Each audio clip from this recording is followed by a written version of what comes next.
یہ کہتی ہیں بہن فرماتی ہیں میں نے پورا رمضان کثرت سے یوں پڑھا استغفراللہ استغفراللہ استغفراللہ، تو ایک صاحب وہی مفتی جیسے میں ابھی کہہ رہا تھا، وہ ریڈی میڈ مفتی صاحب آ گئے، یہ کہتی ہیں 4 لاکھ دفعہ تقریباً میں نے پڑھا، تو وہ کہتے ہیں تمہارا قبول نہیں ہو سکتا کیونکہ تم نے پورا نہیں پڑھا۔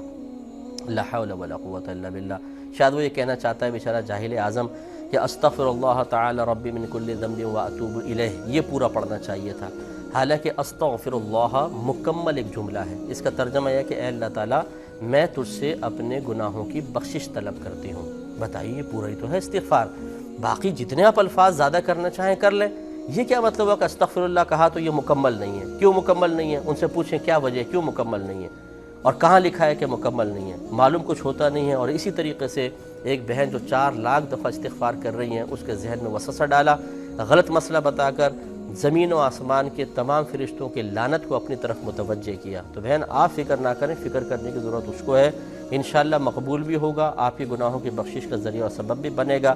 اس بیچارے کو توبہ کرنا چاہیے جو علم کی کمی کے ساتھ اس طرح کے جاہلانہ مشورے دے کر اپنی آخرت کی بربادی کا سامان کرتے ہیں۔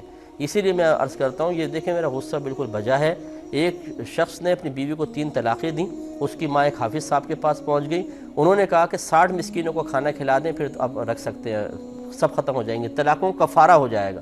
اس ساس نے 60 مسکینوں کو کھانا کھلا کے بہو کو لے آئیں اور گھر میں زنا اسٹارٹ ہو گیا، کیونکہ حلالہ کے بغیر تو نہیں ہو سکتا۔ تو اس قسم کے جاہل لوگ ایسا مشورہ دے کر اور زنا کو حلال کر دیتے ہیں، ان کو تو کوڑے مارنے چاہیے۔ اگر عمر فاروق رضی اللہ تعالیٰ عنہ کی حکومت ہوتی نا تو آپ درہ لے کر بازار کے کنارے پہ کھڑے ہو جایا کرتے تھے اور فرماتے تھے جس کو تجارت کے مسائل نہیں آتے وہ ہمارے بازار کی قریب بھی نہ آئے، درہ ماروں گا اس کو۔